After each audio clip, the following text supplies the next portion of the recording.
pertama yakni latar belakang dan kronologi kejadian. KPR subprime ialah produk perbankan berupa kredit perumahan yang diperuntukkan bagi masyarakat Amerika Serikat yang memiliki kemampuan finansial kurang memadai atau non-bankable.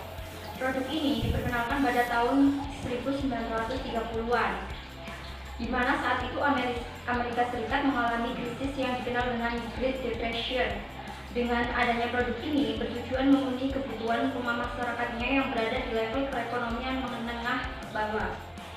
Pada tahun 2001, pemerintah melalui The Fed menurunkan suku bunga dengan cukup tajam menjadi 1%. Ini dilakukan untuk menumbuhkan gairah perekonomian yang sedang lesu yang disebabkan oleh bangkrutnya beberapa perusahaan seperti Cosmo.com, Startups.com, dan InfoSpace. Melihat suku bunga yang turun, para investor tidak berminat menanamkan uangnya dikarenakan return yang diterima terlalu kecil.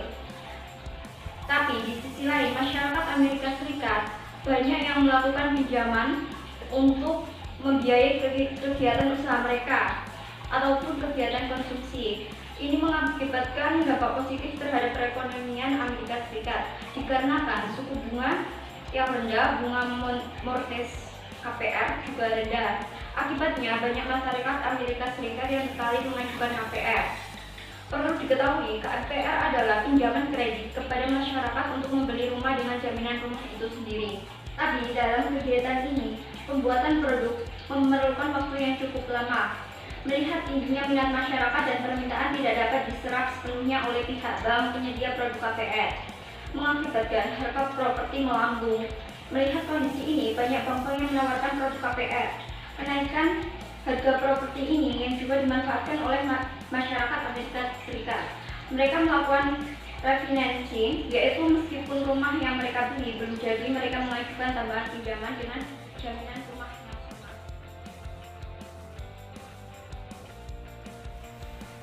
Pada saat itu juga terjadi peristiwa yang memberikan sumbangan terhadap krisis yang terjadi pada tahun 2008. Institusi keuangan berlomba-lomba untuk menawarkan kredit KPR. Bahkan masyarakat yang kurang mampu pun bisa kita sebut sebagai subprime mortgage. Mereka beranggapan bahwa cukup aman untuk memberikan pinjaman kepada mereka karena jaminannya adalah rumah itu sendiri, dan mereka beranggapan bahwa harga properti akan semakin naik. Padahal memberikan pinjaman kepada mereka itu merupakan resiko yang sangat besar. Peristiwa kedua yaitu muncul produk baru sejenis KPR, yaitu ARM atau yang disebut sebagai Adjustable Rate Mortgage. ARM sendiri sama dengan KPR, di mana suku bunga pada 2-3 tahun sangat murah dan tahun selanjutnya akan naik dari tahun sebelumnya. Banyak konsumen yang tergiur. Mereka beranggapan bahwa dalam 2-3 tahun pasar properti juga akan naik, sehingga mereka dapat melakukan refinancing. Peristiwa yang ketiga yaitu maraknya pasar CDO atau Collateralized Debt Obligation. Aktifnya kegiatan dalam pasar KPR menyebabkan para bank penyedia KPR kewalahan sehingga menerbitkan CDO. CDO adalah obligasi dana yang dipakai untuk membayar bunga. CDO adalah bunga yang mereka terima dari penerbitan KPR. Dana dari penerbitan CDO akan digunakan untuk menerbitkan KPR yang baru. Nilai dari properti ini menjadikan para customer KPR yang berasal dari golongan mampu mengalami dilema. Akhirnya banyak dari mereka yang memutuskan untuk tidak membayar KPR dan membiarkan rumahnya disita. Yang merasakan dampak dari naiknya suku bunga selanjutnya adalah pada awal tahun 2006, yakni masyarakat yang memiliki tanggungan KPR ARM. Ini adalah awal dari meletusnya masalah besar yang sesungguhnya yang menimbulkan krisis ekonomi pada tahun 2008. Saya Ahmad Rizky. Saya akan menjelaskan bagaimana proses gagal bayar KPR dapat menyebabkan krisis keuangan di Amerika Serikat pada tahun 2008. Pertama, saat tingginya permintaan akan KPR, banyak bank-bank dan institusi keuangan yang menyediakan produk KPR. para pihak penyedia kredit KPR memerlukan dana yang cepat untuk kegiatan perbankan mereka. Oleh karena itu, mereka menjual hipotek atau surat piutang kepada Fannie Mae dan juga Freddie Mac yang merupakan perusahaan pembiayaan rumah yang disponsori oleh pemerintah.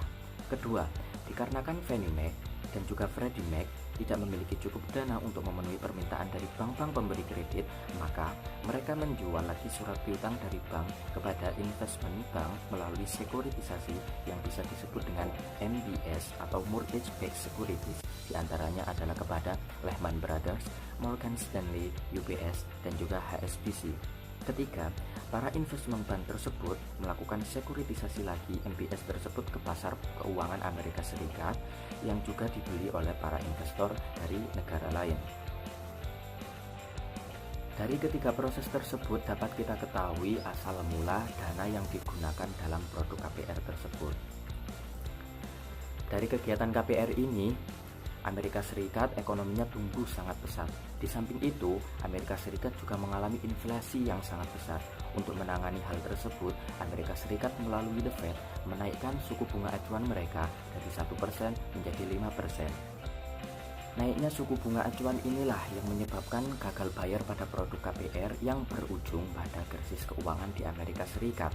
Gampangnya, masyarakat tidak bisa melakukan cicilan kepada bank pemberi kredit sehingga rumahnya disita.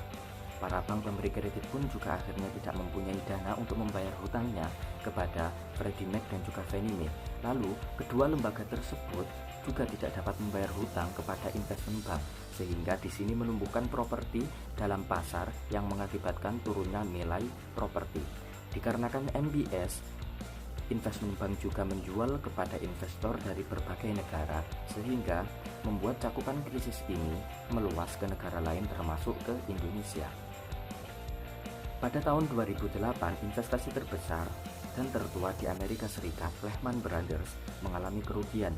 Ini dikarenakan 70% kegiatan Lehman adalah dalam bidang properti, dan pada tanggal 10 September tahun 2008, Lehman mengumumkan kerugiannya sebesar 3,9 miliar US dollar.